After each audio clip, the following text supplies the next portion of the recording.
இல்லை. அதையெல்லாம் தாண்டி நிறைய பேர் என்ன பண்ணுவாங்க, ஒரு இடத்துக்கு மேலே ஒரு சகிப்புத்தன்மை இல்லாமல் அந்த இடத்தை விட்டு வெளியேறி விடுவார்கள்.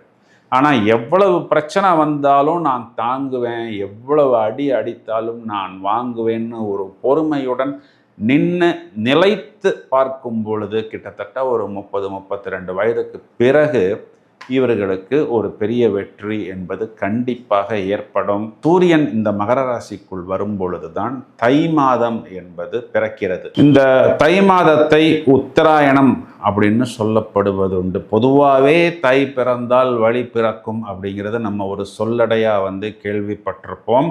இப்போ இந்த மகர ராசிக்கு அதிபதி சனி தனது தனஸ்தானத்திற்கு பாதகத்தில் உச்சமடைகிறது. அப்போ இவர்கள் சம்பாதிக்கக்கூடிய அந்த தனம், வருமானம் எல்லாமே பார்த்தோம் அப்படின்னா இவர்களை விட இவர்களை